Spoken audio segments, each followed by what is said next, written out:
we want to bring on our first guest tonight, and we've been looking forward to talking to him for a while since we got the notice about his book. Billy the Hill McGill is our guest. His autobiography is called Billy the Hill and the Jump Hook. He was a leading scorer in college basketball back in the early 1960s, played for Utah in college, played in the NBA and the ABA. He's got a fascinating story to tell, and he joins us tonight by telephone. We'll bring him on from out in the beautiful city of L.A. tonight. And, Billy, thanks for joining us. How are you tonight? I'm fine. It's really good to hear you guys. Well, I tell you, good to talk to you, Billy. As Doug said, you got quite a story to tell, and you sort of create a little bit of a new shot there. Bob Pettit was the last one I can remember that had a little hook shot, but it wasn't anything like yours. No, you know what, Bob? When I was with St. Louis, Bob kept asking me, after practice, hey, how do you shoot that jump hook? So I used to work with Bob a little, after practice, and ironically, he shot a little jump hook for his 20,000th point. It's a funny thing, Billy. I mean, you could talk about it more than any of us because you never hear Bob Pettit's name mentioned when they talk about some of the great players, as you said, played in St. Louis with really some great players out there, Slater Martin and company. But at the same time, you very, very seldom hear anybody speak of Bob Pettit, and it's great that we have a chance to talk to you, and you know him, and you played with him, and you played against him, and he was quite a player. Yeah, he was great. He was really great, and plus he was really a good guy. Back in my day, a lot of the guys in the NBA, they were just, I can't really come up with the word, They were just hard-nosed players. Well, you played against some of the all-time greats, not only in the pros, Billy, but in college. I know reading your book, you talk about going up against guys. People know the names of Jerry Lucas in college. Of course, you played against Bill Russell and Wilt Chamberlain in different leagues. I mean, you did see the best of the best. Oh yeah. It's funny. A lot of people be asking, who do I think the greatest players were? And, I always say Russell and Wilt. And and then they talk about Shaq. I mean, Shaq is great too. But I always ask them, I say, well, tell me this. Have you seen anyone like Russell or Wilt since they played? So that kind of, they think, okay. Well, I saw Wilt when he was at Overbrook High School in Philadelphia, and then, of course, went on to Kansas for 3 years, and then he decided to come out that last year and play for the Globetrotters for 1 year. But I agree with you, Billy. When people talk to me about the greatest player, look at the pay scale of the NBA before Wilt got there, and look at the pay scale of the NBA when he left. And that'll tell you who one of the greatest players of all time was. Oh, yeah. He raised everybody's salary. Yep. I agree. Yeah, I know. I was lucky enough to be number one draft choice. I just wish I could have got some of that number one draft choice money back then.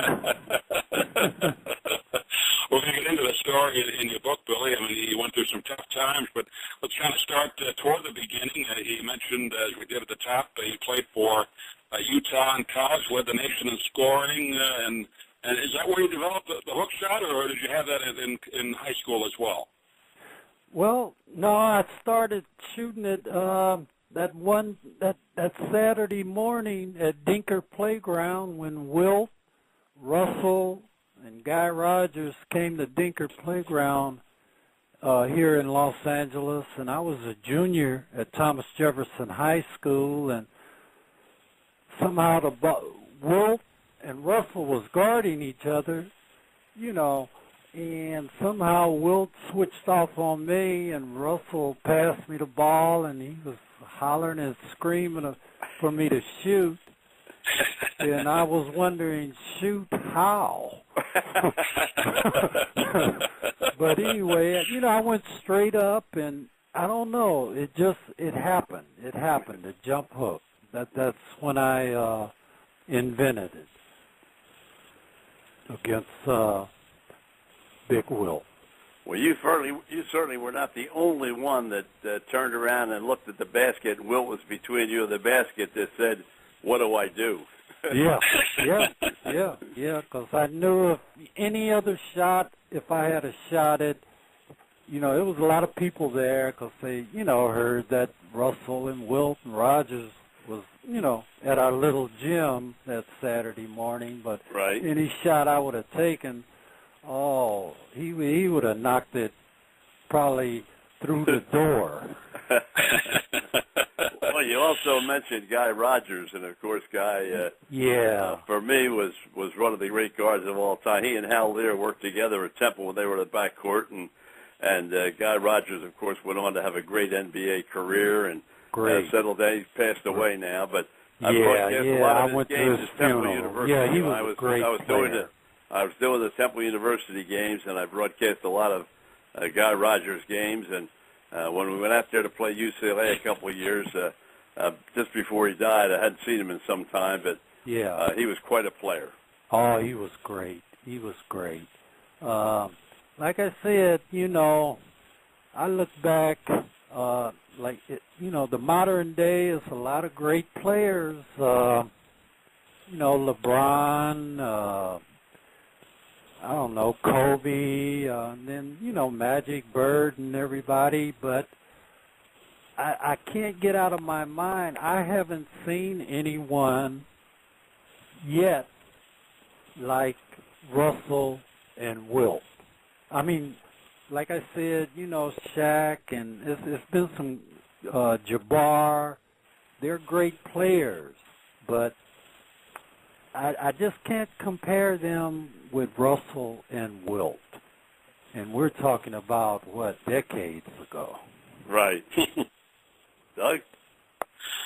You mentioned before about you playing high school ball, Billy. I mean, you were something of a legendary player in high school in L.A. Everybody kind of knew you from your high school basketball career, and then you talk about it in the book, going to Utah. That must have been a bit of a culture shock for you, Billy. I mean, I know you kind of had a rough upbringing in L.A., and then Utah's totally different from there, isn't it?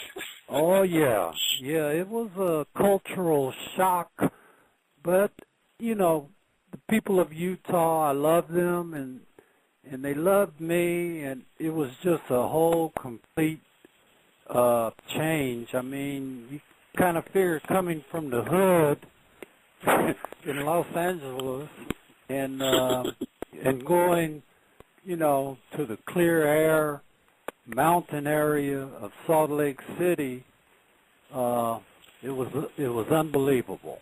And I just thank God that that's where I chose to go, because I loved Jack Gardner, you know, my old coach, and he seemed like he loved me, and you know, he kind of took me in his hands and kind of guided me through.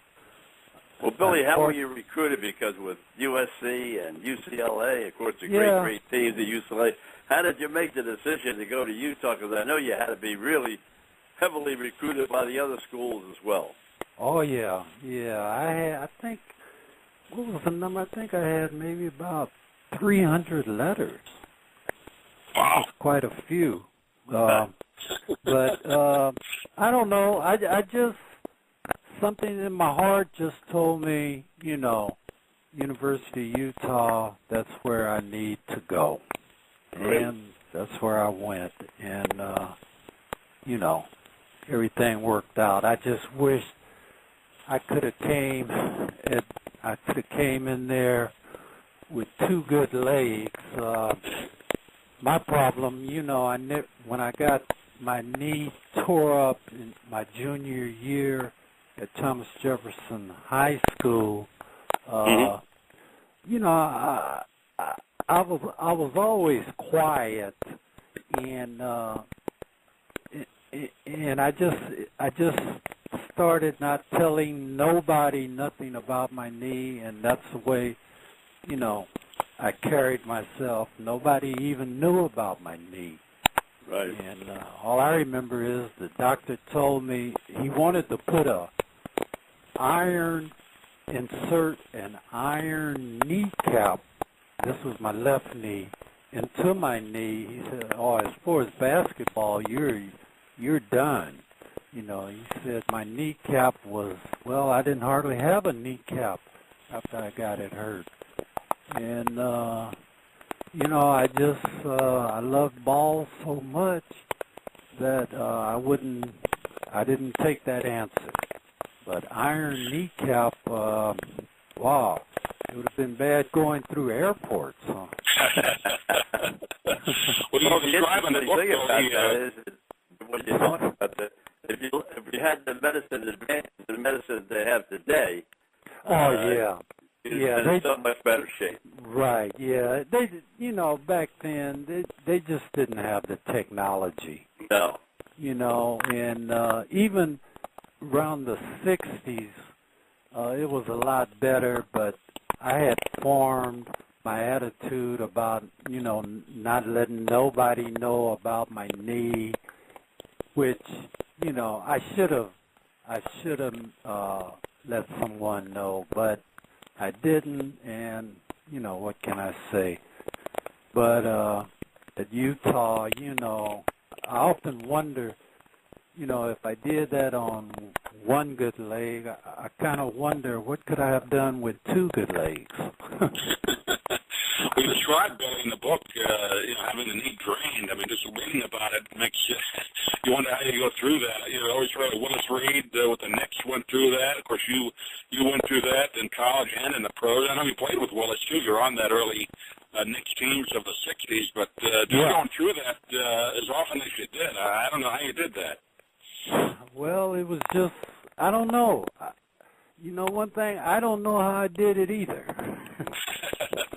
But it was, I don't know if as many players would have went through what I went through, you know, getting my knee drained in between practices the morning and then coming back that evening, you know, for the evening practice, and whoa. Brutal.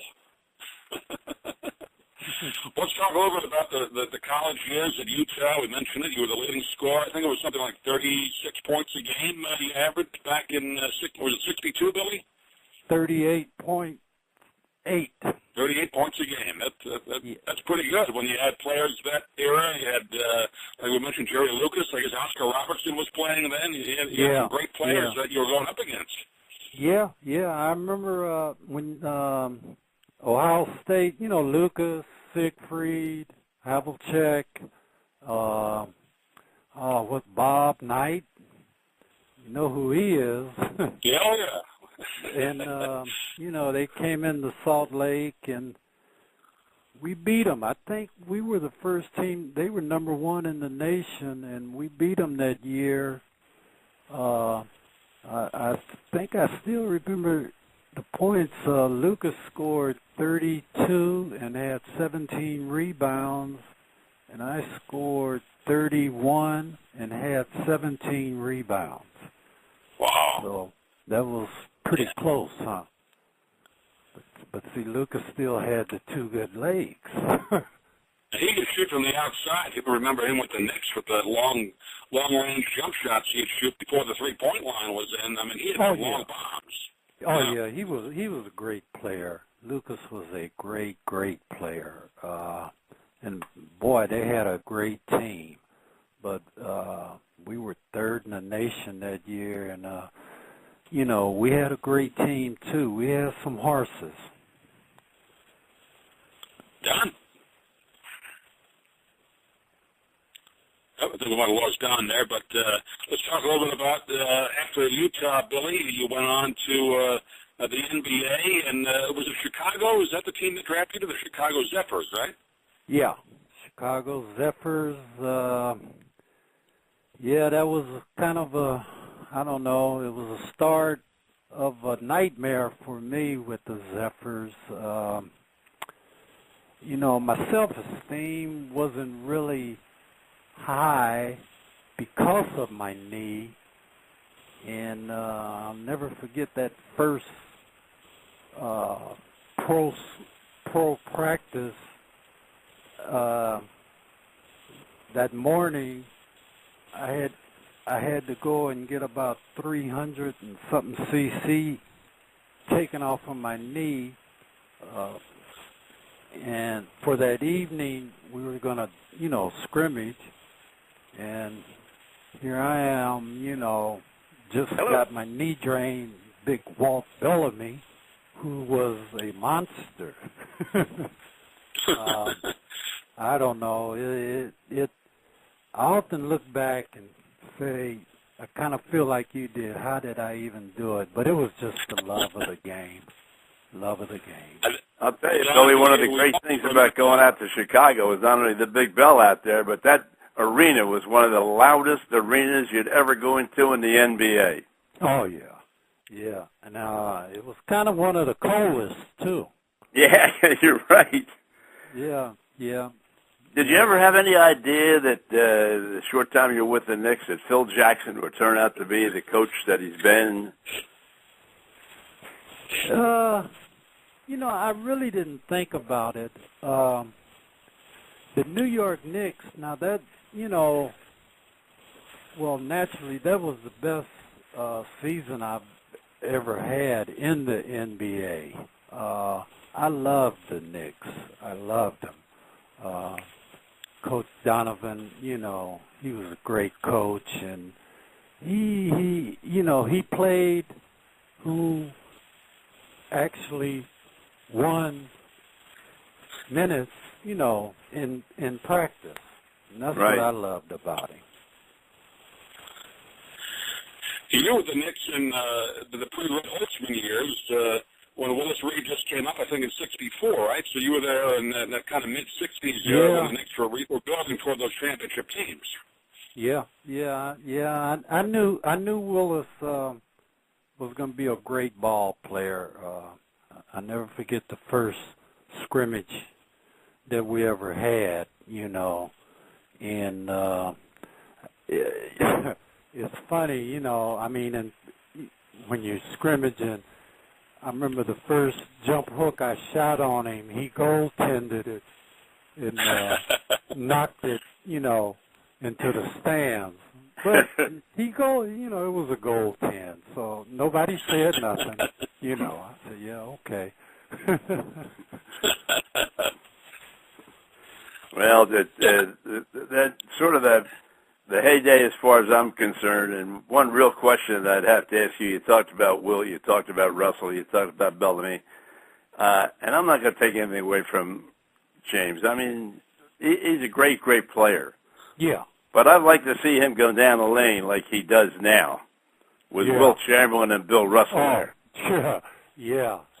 Well, yeah, you know the game. You definitely know the game. I understand what you're saying. I don't know if a lot of people understand that, but you're right. You're right. How about if Luskatov got a shot at him? Oh. He'd be out for 2 months. Jesus, Luskatov. I remember when we first played Boston, Russell didn't even play, you know, my rookie year, that first game that we played on, they put Luskatov on me, and Luskatov walked me from under the basket almost to mid-court. I mean, he just walked me you know, and I'm trying to, you know, dribble, and I'm looking at the ref, and the ref is just looked like he got a smile on his face. So I guess they said, hey, #1 draft choice, huh? Okay. Oh, Luskatov. I'll never forget that. The referee said, if you're a rookie, you better show me something before I'm doing anything. Yeah, definitely. Talking to Billy the Hill McGill. The name of the book is Billy the Hill and the Jump Hook. And he mentioned, Billy, that was one of your better seasons with the Knicks. Was that your favorite time, I guess, in the NBA in New York? Yeah. You seem to enjoy that the most, right? Yeah, definitely. You know, and then that's when that amazing morning I woke up. We were getting ready to play the Lakers, and first thing I do, you know, in the NBA, when I was in the NBA, time I wake up, you know, I'd go right to my left knee and feel it, and, you know, a little massage it. And for some reason, it almost felt normal. And I remember going to the Garden, you know, because I lived in the Bronx, going to the Garden for that game. It was just, I can't really explain it. I knew I was going to have a good game against the Lakers, and you know, and that's when I scored 41 points. I mean, my knee almost felt, normal. Right. And I'll never forget the, you know, all of the sports writers, they never had seen a jump hook. And they was all asking me, what kind of shot is that? Where did you learn how to do that? So in the paper the next day, I'll never forget, they called it a kooky, K-O-O-K-Y, a kooky hook shot. Kooky. So, New York sports writers come up with a lot of good things. Yeah. Kooky hook shot. So. Hey. Well, before we let you go, I got to talk a little bit about the ABA because, of course, I worked with Julius Erving for such a long time when he was with the Sixers, and of course, you know, some of the great players that played in the ABA, and obviously they incorporated some of the things in the NBA when they merged. But they had some great players over there. Billy Cunningham, good friend of mine, and Billy was a great player. Yeah, he was. Yeah, it was amazing. You know, when I was at Denver, the Denver Rockets, and that's when Spencer came. Right. You know, I guess out of high school. He came to the Rockets. So we went through it in practice, but I kind of knew I was gone. Me and Wayne Hightower, that was my best friend in the ABA. Spencer was a great ball player, but everybody in the league, everybody in the NBA, everybody in the ABA, they all wanted to be the first one to block the jump hook. I mean, those centers, they was just, and, you know, I used to talk a little trash because they would talk to me, and I'd tell them, hey, if Wilt and Russell can't block it, hey, man, how do you think you can? Oh, that would make them mad. That's a great name from the past. You mentioned Spencer Haywood, played with the Knicks for a while. I think he played with Seattle, and a good ball player, like you said, Billy, but ran into some hard times as well. And like you talk about in your book, and we don't want the details now. I want the people to read the book, but after your basketball career, due mostly to the knee problems, I mean, you went through some tough times, Billy, but just talking to you for this last half hour, you seem to have kept that positive attitude, and you get that in the book, and where do you think that came from, just to get through all this? Yeah, I don't know. It's just something I acquired from you know, my childhood. It was kind of rough. And the University of Utah, Jack Gardner, you know, I said this is dedicated to the memory of my coach, you know, Jack Gardner. I mean, he seemed like he was always present with me. And through the real hard times, I guess I kind of felt like, hey, I didn't ever want to let him down.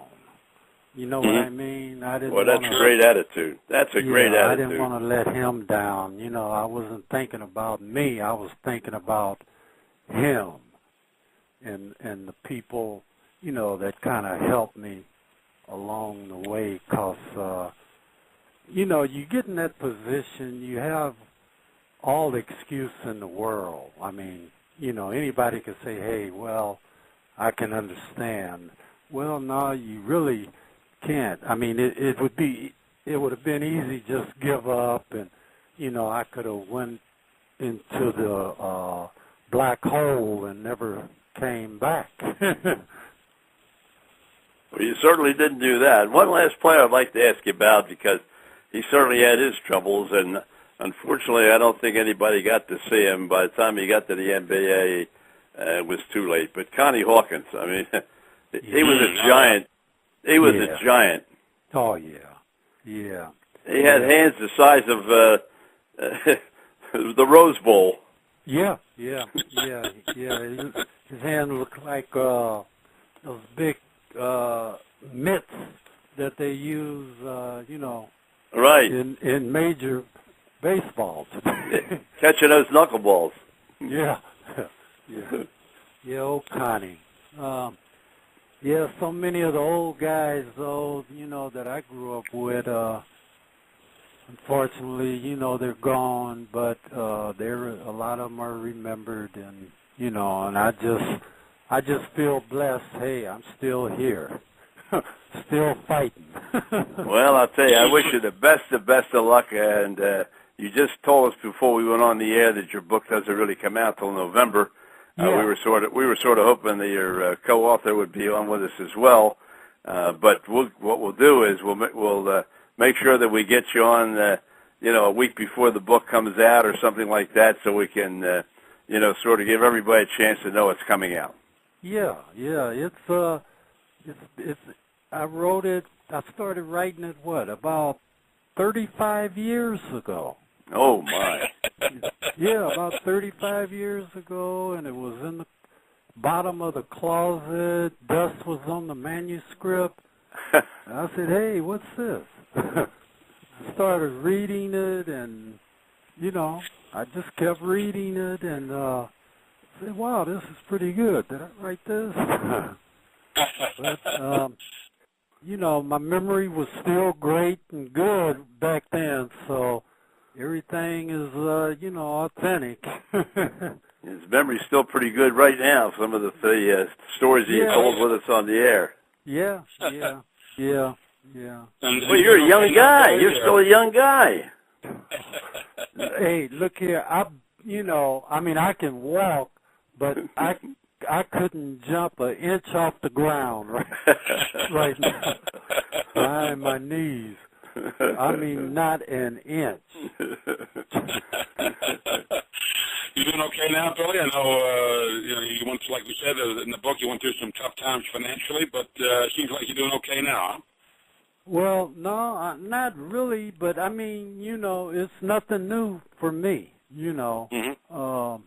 You just, you know, you wake up, you get up, you know what I mean? If right, you can. Right. And that's about the only thing that, you know, just keeps me going. And you know, my grandson, you know, Ryan Watkins, several years ago when I could kind of move around, I worked with him on the jump hook. He's getting it down. So this year he'll be. How old is he? How old is he? I think Ryan is what, 20 or no, 21, and he'll be a senior this year at Boise State. Oh boy. Yeah. Oh, all right. Yeah. So great. So he's shooting the jump hook.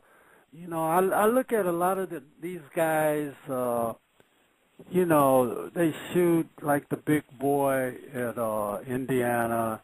I mean, they're shooting 1 and 2 feet jump hooks. Yeah, I mean, but you know, I was shooting 20 feet from the basket.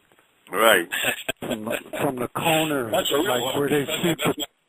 where they shoot the 3-pointers. That's what I was shooting. So, but well, the name of the book is technique. called Billy the Hill and the Jump Hook. And Billy, we'll have you on again if you like. Come November, we'll keep in touch with you. But in the meantime, this interview will be posted several places, and we'll get the people a chance to hear you. And really a pleasure to talk to you, Billy, and hopefully we can talk to you again. Thanks for being with us tonight.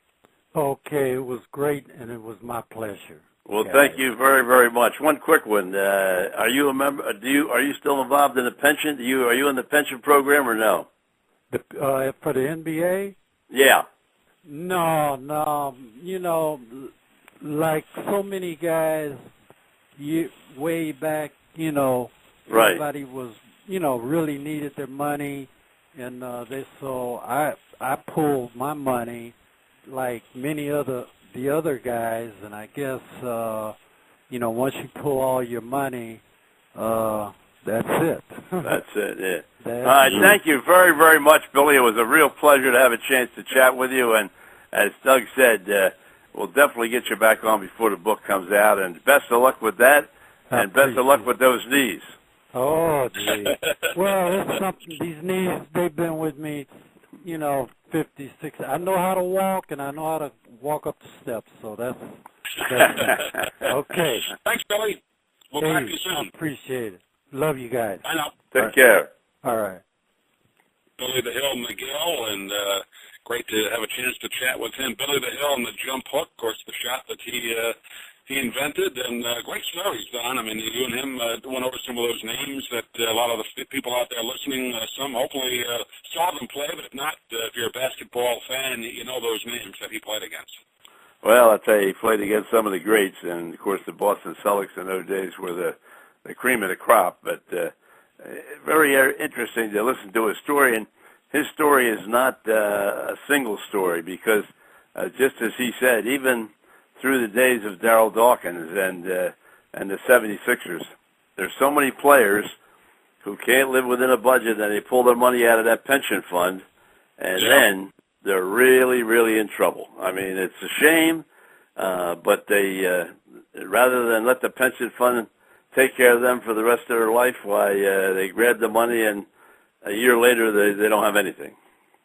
Yeah, that's why I recommend reading the book. We didn't get into it because, you know, want to leave some stories for later, but what he went through after he was done as a professional basketball player, very tough situation job-wise, and what some, you know, unfortunate NBA people put him through when he looked for a job. It wasn't a good situation, but like you could hear just talking to him, he maintained that positive attitude. I don't know how he did it, but he's doing it. Well, the other thing is that, you know, which is a little surprising, having gone to Utah, and I don't know whether did he go 3 years. I don't know how long he went. I think he did the full 4. Yeah. He did the full 4. I would have reading the book. Yeah. We didn't get into it. Maybe you did. I haven't had a chance to read the book. You have, and maybe you talk about that because you think coming out 4 years of you know, most of these kids today have 1 year or 2 at the most. He'd have been a little bit better equipped, you know, to do something and also save that pension at the same time. Yeah, he did say in the book he did not get his degree, but I think he did play the full 4 years at Utah. But I think he played the freshman squad in his first year, and then he played 3. Oh yeah, you couldn't play varsity in those days. Yeah. You had to play on the freshman team. Right. But yeah, great to talk to him, and go ahead, and we'll have him back on come November, and maybe the author as well. But Billy the Hill McGill, our guest tonight, and